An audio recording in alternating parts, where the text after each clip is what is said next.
Assalamualaikum warahmatullahi wabarakatuh. Bertemu lagi dengan saya Tazkia Maulidina dengan NIM 18130810119, program studi S1 Kimia. Pada pertemuan kali ini saya akan membahas tentang tes awal praktikum biokimia analisis urin pada penderita diabetes. Langsung saja pada pembahasan soal nomor 1. Sebutkan minimal 3 komponen urin manusia. Jawabannya, pada keadaan normal, urin pada manusia mengandung berbagai ion seperti ion Ca2+, Mg2+, iodium, klorida sebagai NaCl, urea, kreatin, amonia, asam urat sulfat, fosfat, oksalat, asam amino, vitamin, hormon, dan enzim. Selanjutnya pembahasan soal nomor 2. Sebutkan sifat-sifat fisika urin. Jawabannya, pada keadaan normal, sifat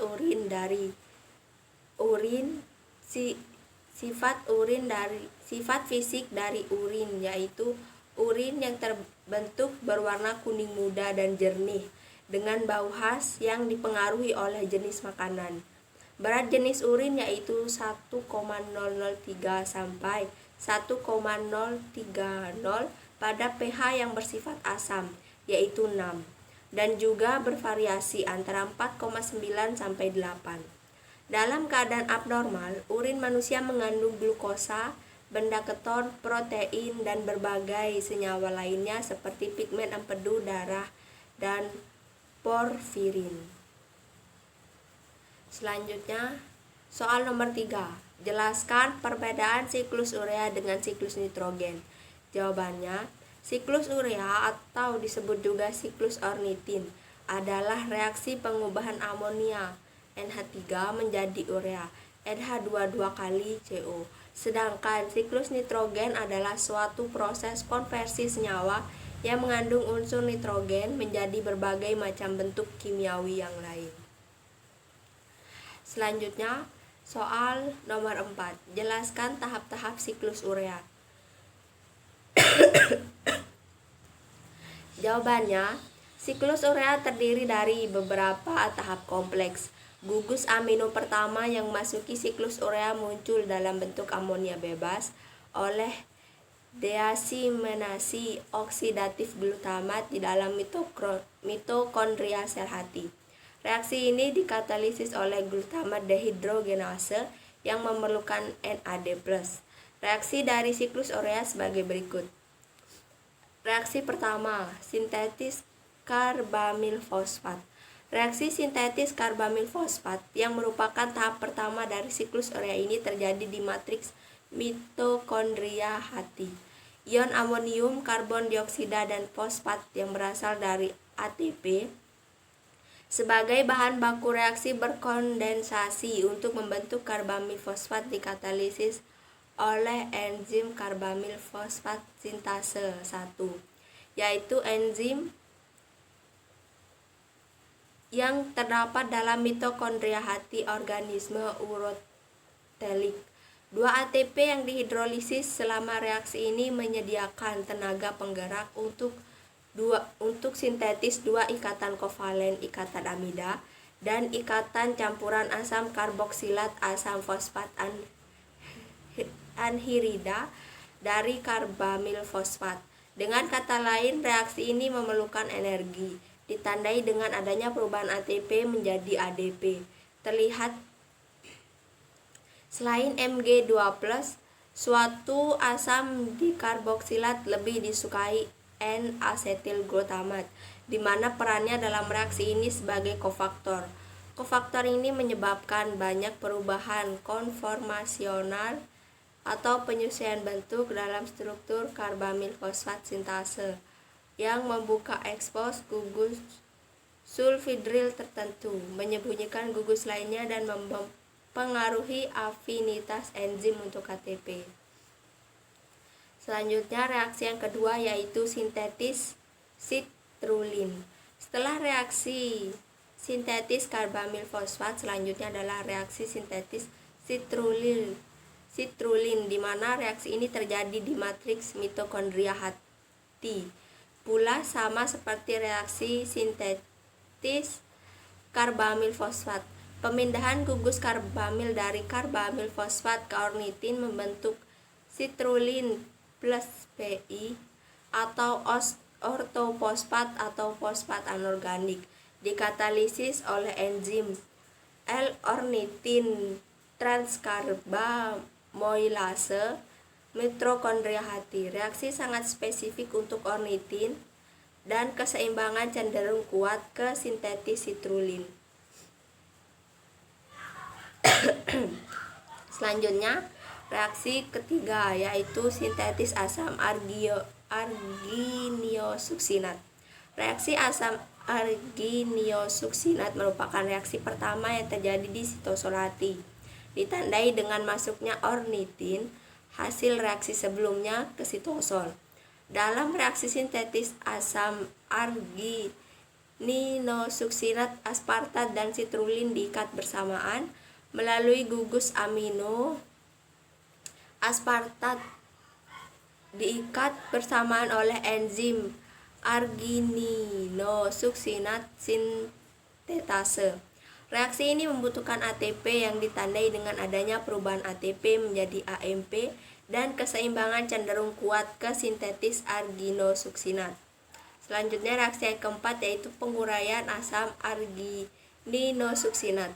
Reaksi penguraian asam arginisuksinat terjadi di sitosol hati. Penguraian asam argininosuksinat menghasilkan arginin dan asam fumarat. Reaksi ini dikatalisis oleh enzim argininosuksinase oleh enzim yang berasal dari hati dan jaringan ginjal. Reaksi berlangsung melalui mekanisme pembuangan trans.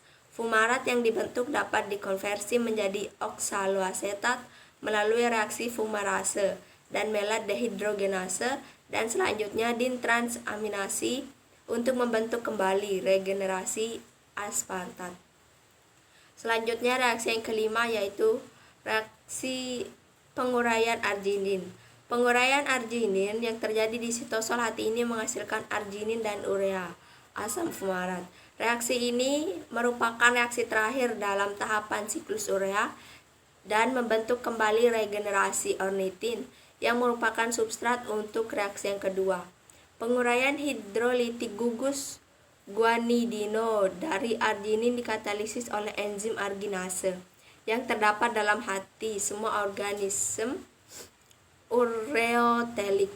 Dalam jumlah yang lebih kecil, enzim arginase juga terdapat dalam jaringan ginjal, otak, kelenjar mamai, jaringan testikuler, dan kulit. Enzim arginase hati mamalia diaktifkan oleh CO2+ dan Mn2+. Arginin dan lisin merupakan penghambat kuat yang bersaing dengan arginin. Selanjutnya, pembahasan soal nomor 5. Apa yang dimaksud dengan oliguria? Oliguria yaitu volume urin berkurang yang bisa ditemukan pada berbagai keadaan demam, nefritis akut, glomerulonefritis kronis, gangguan hati akut, diare, dan gagal jantung. Selanjutnya soal nomor 6. Apakah tujuan penggunaan bahan pengawet pada pengumpulan urin 24 jam? Jawabannya, tujuan penggunaan bahan pengawet yaitu untuk meminimalkan degradasi yang terkait dengan kondisi penanganan dan penyimpanan yang bervariasi. Pengawet urin yang umum digunakan termasuk asam borat, asam klorida, asam asetat, dan asam oksalat. Selanjutnya, soal nomor 7. Pada uji pigmen empedu pada analisis urin yaitu sebanyak 2 ml HNO3 pekat dituangkan ke dalam tabung reaksi, kemudian ditambahkan 2 ml urin. Perubahan warna yang terjadi diamati. Jelaskan reaksi kimia yang mungkin terjadi. Urin yang ditambahkan HNO3 pekat akan berubah menjadi warna cincin merah. Warna tersebut menunjukkan adanya pigmen-pigmen empedu seperti bilirubin, biliverdin, urobilin atau urobilinogen. Penambahan ANO3 pekat bertujuan untuk mengkondensasi pigmen empedu yang terdapat dalam urin abnormal. Selanjutnya, pembahasan soal nomor 8. Pada uji koagulasi dilakukan dengan langkah sebanyak 5 ml urin dimasukkan ke dalam tabung reaksi, kemudian dididihkan.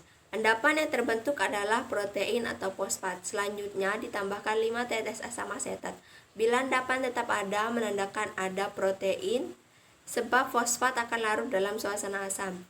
Tuliskan reaksi yang terjadi.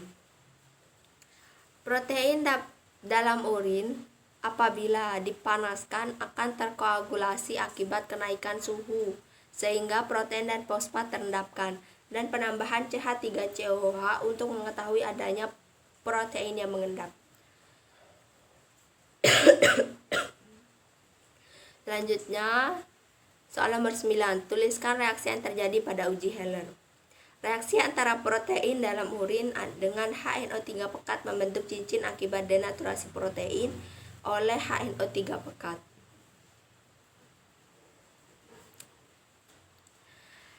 Pembahasan soal nomor 10. Sebutkan makna uji Benedict semi kuantitatif pada analisis urin. Jawabannya, adanya glukosa dalam urin dapat dinyatakan berdasarkan sifat glukosa yang dapat mereduksi ion logam tertentu dalam larutan alkali. Untuk mengetahui kandungan glukosa dalam urin dapat dilakukan secara semi kuantitatif dengan uji Benedict. Uji ini tidak spesifik terhadap glukosa, tapi pada gula lain yang mempunyai sifat mereduksi dapat memberikan hasil yang positif. Gugus aldehid atau keton bebas gula akan mereduksi kuprioksida dalam reaksi Benedict menjadi kuprooksida yang berwarna. Dengan uji ini dapat diperkirakan secara kasar semi kuantitatif kadar gula dalam urin. Pembahasan nomor 11.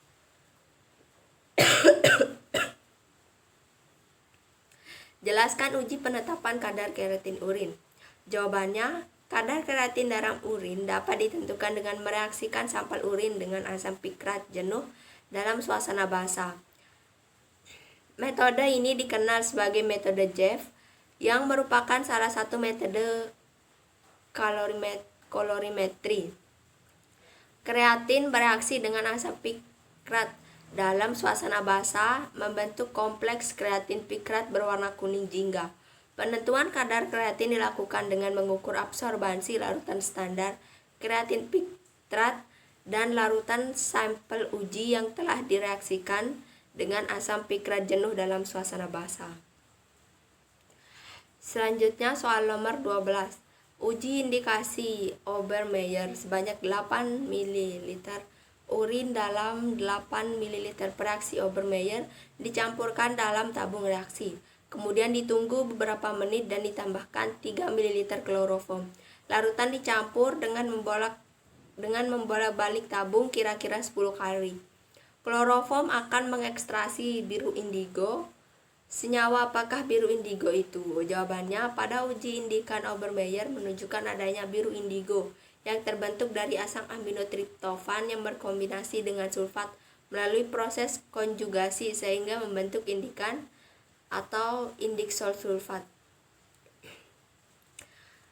13. Pada uji benda keton atau rotera, yakni sebanyak 5 ml urin dimasukkan ke dalam tabung reaksi, ditambahkan kristal amonium sulfat sampai jenuh, kemudian ditambahkan 2-3 tetes Na nitroprusid dan 1-2 tetes amonium hidroksida pekat. Didiamkan selama 30 menit. Hasil positif ditandai oleh warna ungu. Apa yang menyebabkan terjadinya warna ungu pada reaksi di atas? Jawabannya, yang menyebabkan terjadinya warna ungu adalah adanya reaksi sampel dengan Na nitroprussida, yang mana jika terjadi cincin ungu pada perbatasan kedua reaksi antara cairan, maka urin menghasilkan uji yang positif mengandung benda keton. Selanjutnya soal nomor 14. Jelaskan peran enzim argininosuksinatliase. Jawabannya, peran enzim argininosuksinatliase adalah untuk memecah L-argininosuksinat menjadi fumarat dan L-arginin. Selanjutnya pembahasan terakhir yakni soal nomor 15. Seiring dengan makin lamanya berpuasa, otak mulai menggunakan badan keton sehingga glukosa darah dapat dipertahankan. Jumlah protein otot yang diurai menjadi asam amino untuk gluconeogenesis juga berkurang. Jelaskan akibat yang terjadi pada siklus urea. Jawabannya, akibat yang akan terjadi pada siklus urea jika jumlah protein otot yang diurai menjadi asam amino untuk gluconeogenesis juga berkurang, yaitu terjadinya penurunan dalam pembentukan urea. Baik, sekian untuk pembahasan tes awal kali ini. Apabila ada salah kata, mohon maaf. Terima kasih semuanya. Wassalamualaikum warahmatullahi wabarakatuh.